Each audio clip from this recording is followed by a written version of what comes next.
Hello guys, here's the New York Movie Buff, your perfect place to learn more about the movies, about Hollywood, about everything that is happening in the media. And my name is Charlie Austen, and today I'm going to talk about Captain Marvel. So Captain Marvel came out this last Thursday night and I had the opportunity to go and to see it, and here is my review about the movie.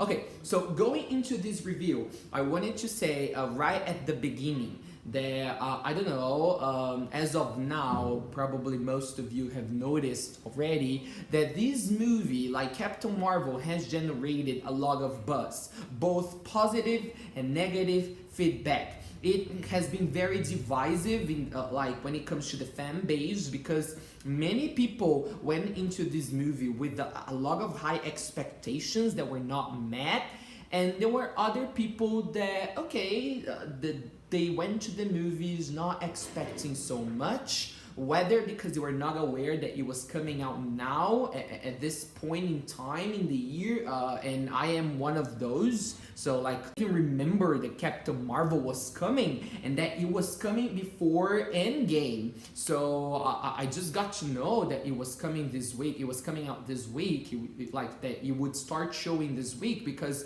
my one of my siblings just called me and said, "Charlie, would you like to go to the movies tonight and to watch Captain Marvel?" And I was like, "What? Is it out already?" So I think that there are these two groups of fans: the ones that were expecting it, they knew all along when it was coming out, like the release date, and they were really, checking out all the info, all the first reviews that came out early in the week.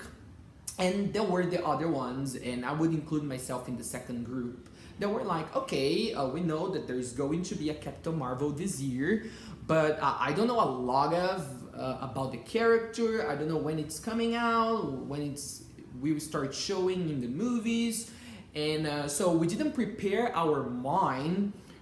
So we went into the movies and we were positively impacted.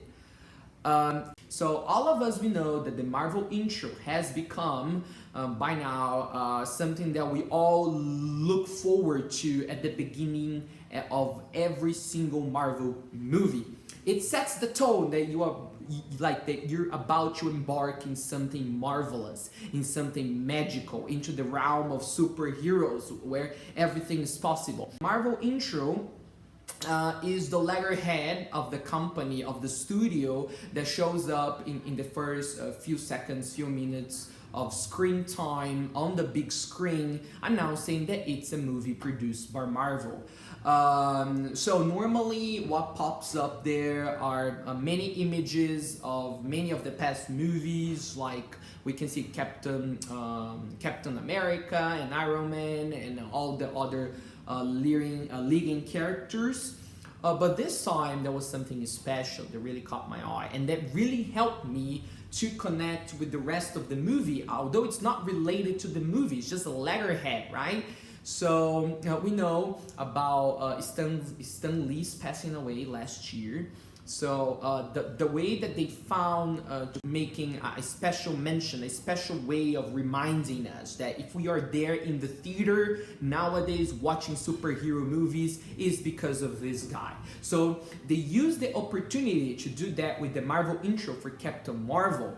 And I don't want to get too much into detail how they did that, because I think that it would be considered by some as a spoiler alert.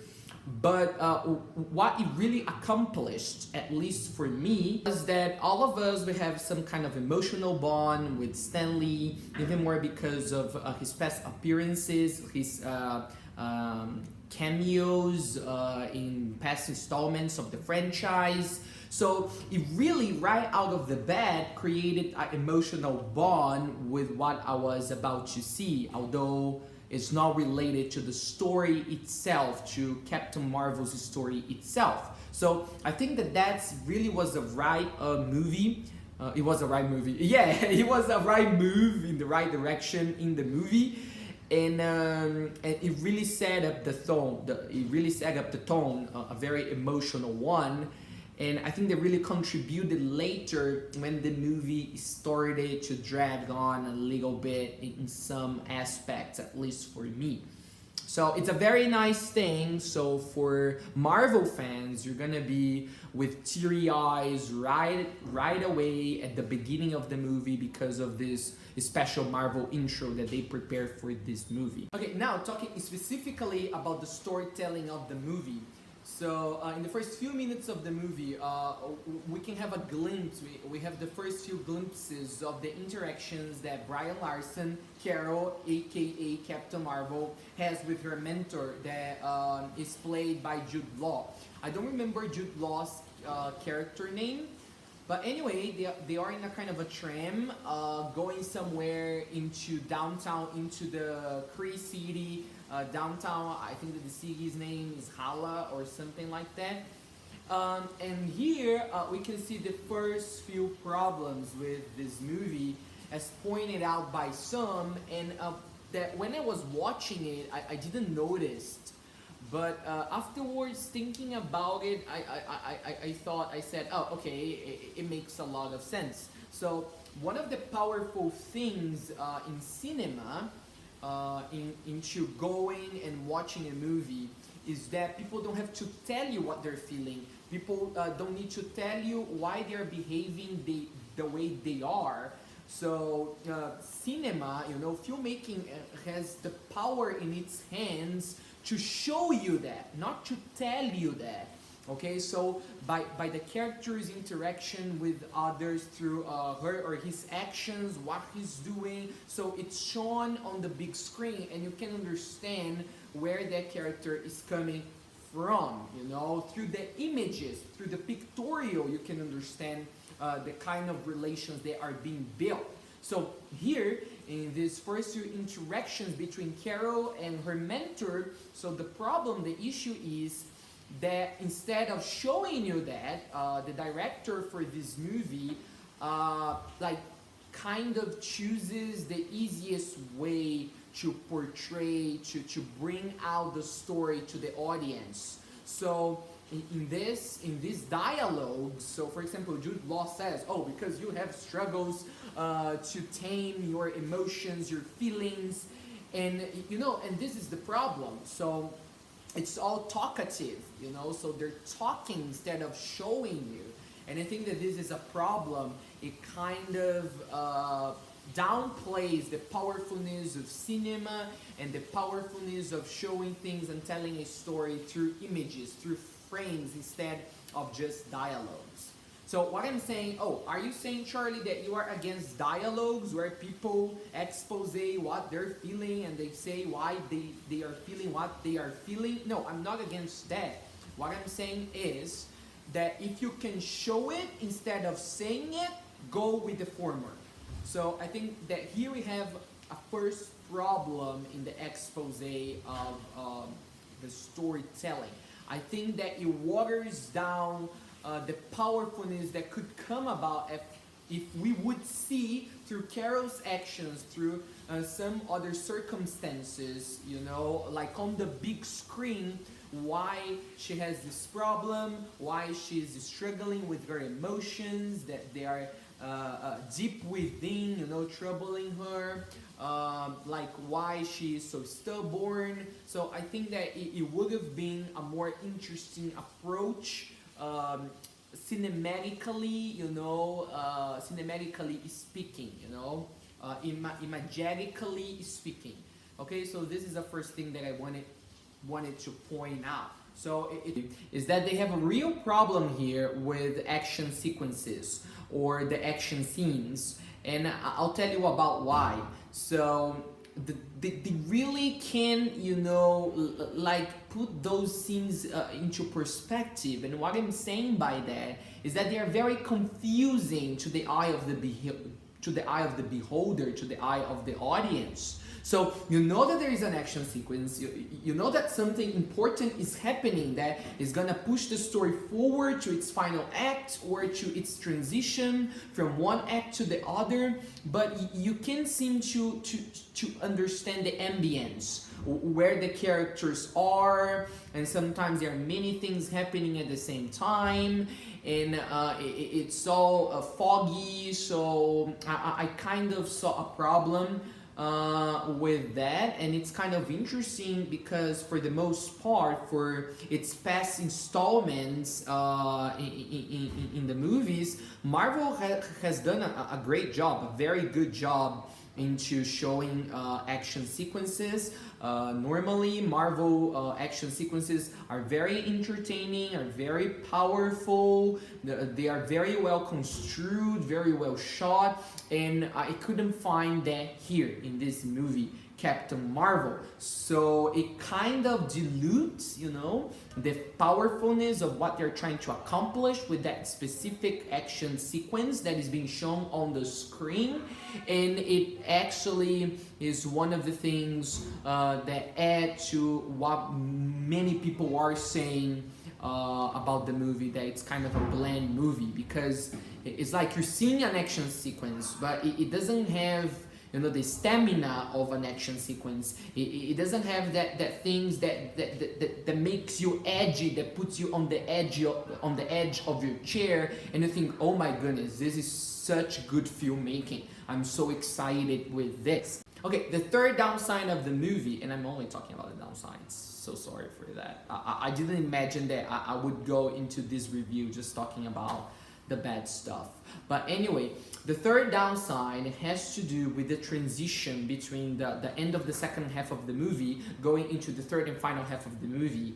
And it has to do with a twist in the storytelling, in the story itself. So I'm not gonna be diving into what the twist is all about, because that's why the movie is out in theaters. If you wanna know, go there, watch it, form your own opinion, make your own mind. But the thing is, the problem is not even with the twist, with the content of the twist itself, is with the way that it was construed or executed, and maybe how much it has been used before as a formula in other movies. So the thing is, right out of the moment when you discover what's really happening, there is a reversal of roles, you know? So some people that you thought that they were there for a reason are actually doing something else. So you think, oh, it's genius. Like, it's okay, it's very interesting. So I can see that it's a really good twist, but since it has been used before by Hollywood, like in other movies, so this is what adds to the lack of powerfulness in itself. So you think like, okay, I have seen it already somewhere else. I might not be able to recall where, but I have seen it already, and this is the problem here. So that feeling of like having seen it before is more powerful than what that twist entails for the final, for the end, for the resolution of the story. And that's what I mean. So here, these are the three downsides. The expose, many things are shown through dialogues, and when you have a budget like Marvel has, you can really, you know, show things instead of telling or saying things to the audience. People are not so dumb like that they cannot understand through images something that is being construed, something that is being shown about a specific character. So the second downside is the action sequences, and the third downside is this twist that, although a very good one, is not well executed. The shape that they gave to it is not really encompassing. It's not really it doesn't really grab you in a way that you were like, okay, this is something amazing, this is something incredible. Now, talking about some performances, like I don't know, this blendness that people has been talking about when it comes to Brie Larson's performance. I don't see that. I don't know. Actually, I took this blandness more as a part of the character herself than something that has to do with Brie Larson's performance. I wouldn't even go to the point of saying that there is a blandness, you know. I would more going into the direction of saying that okay, she had her struggles, but she was kind of okay with the life that she was leading, where she lived, and this is something interesting. Also, this is a theme. Okay, this is a very good point. This is a high note in the movie. I like this theme, like a character is not searching out for his or her true identity, you know? It's not something that is set out from the beginning. This character is dealing with some things, he has some cues, you know, he has some, like in the case Captain Marvel, she has some hunches that the life that she has been living is not her real life, you know, is not who she truly is. So we don't have this here. So she's totally okay where she's living in the Kree city. She has a specific, ultimate and very clear goal. You know, she wants to be part of the patrol. And then as she goes, she delves into this patrol mission. She discovers something about herself that has been hidden in the deepest parts of her innermost, that it starts to come to the surface. Actually, the alien race that is being threatened by the Kree, they are the ones to bring to the surface that there is something about her deep innermost that is valuable to them, and this is the moment that she realizes, oh, I might be living a lie. I might be living a life that was not meant for me. So they made me to believe that this is my life, but this is not. So I really like this theme of a character that is not out there in a discovery journey, like he or she did, like she's a normal person. She finds herself in the eye of the hurricane, and she discovers that she's part of the eye of the hurricane, and there is something about her that she has to uncover. And then we start to see the screenplay peeling off many things of her past that were unknown to her, and that they are related to the big picture, that is related to the theme of the movie, completely related to the theme of the movie. Overall, I enjoyed the movie. I would go into a movie theater and watch it again. And okay, I'm excited to see what's next for Carol Danvers. I think that is Carol Danvers? I know it's Carol. For AKA Captain Marvel. And okay, it was a good movie. Relatively speaking, it was a good movie. Okay, so this was my review for Captain Marvel, the latest Marvel installment. And if you liked it, subscribe to the channel, okay? Leave a thumbs up, and you can check other videos. Very soon I'll be uploading other videos, other content here in the channel. And thanks for watching as well. As always, bye.